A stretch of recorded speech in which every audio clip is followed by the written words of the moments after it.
অর্থনৈতিক ও রাজনৈতিক সংকটে গত 4 দশকেও শেষ হয়নি ঢাকার ধামরাইয়ের একটি বেসরকারি মেডিকেল কলেজ হাসপাতালের নির্মাণ কাজ। বিস্তীর্ণ এলাকা জুড়ে কমপ্লেক্স ভবনটি এখন মাদকসেবী ও বিষাক্ত সাপের অভয়ারণ্য। মালিকপক্ষ বলছে, সরকার এগিয়ে এলে জনগণের সেবায় হাসপাতালটি চালু করতে আগ্রহী তারা।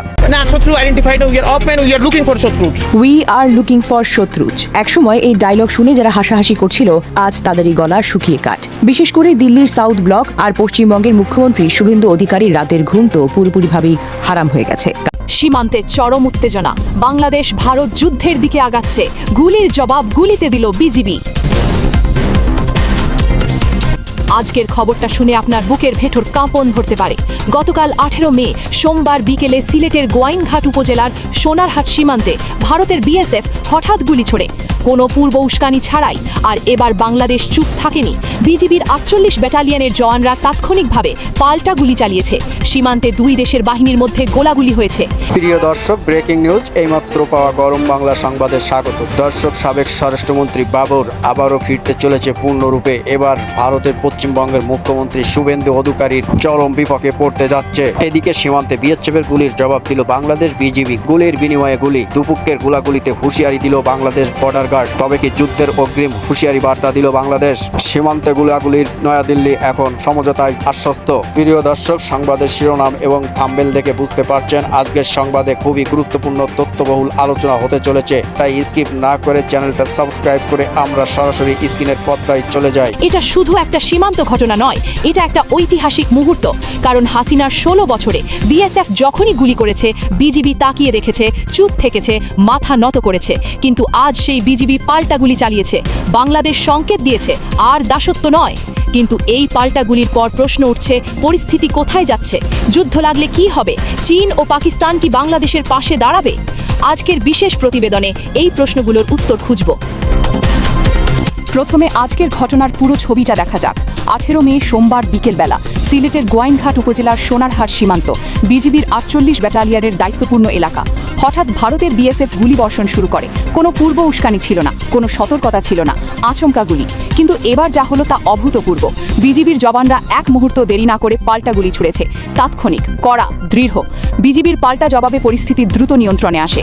বিজিবির পক্ষ থেকে আনুষ্ঠানিক বিজ্ঞপ্তিতে বলা হয়েছে, দেশের সার্বভৌমত্ব রক্ষায় বিজিবি সবসময় প্রস্তুত। সীমান্তে যে কোনো ধরনের উস্কানিমূলক পরিস্থিতি মোকাবিলায় তারা সর্বোচ্চ সতর্ক অবস্থানে আছে। এই ঘটনায় কোনো হতাহতের খবর নেই এবং সীমান্তের টহল ও নজরদারি আরও জোরদার করা হয়েছে। কিন্তু শুধু এই ঘটনা নয়, এর আশপাশেই আরও ভয়াবহ খবর আছে।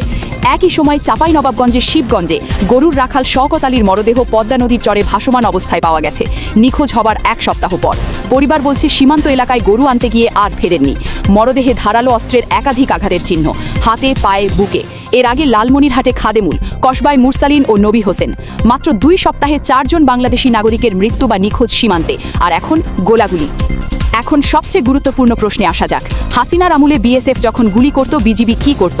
চুপ থাকতো, মাথা নিচু করে সহ্য করত, প্রতিবাদ জানাতো কাগজে কলমে, ফ্ল্যাগ মিটিং হতো, চা বিস্কুট খেয়ে সবাই ফিরে যেত, আর বাংলাদেশি লাশ পরিবারের কাছে পৌঁছে দেওয়া হতো। কেন চুপ থাকতো? কারণ স্পষ্ট, হাসিনার ক্ষমতায় টিকে থাকার মূল ভিত্তি ছিল ভারতের সমর্থন।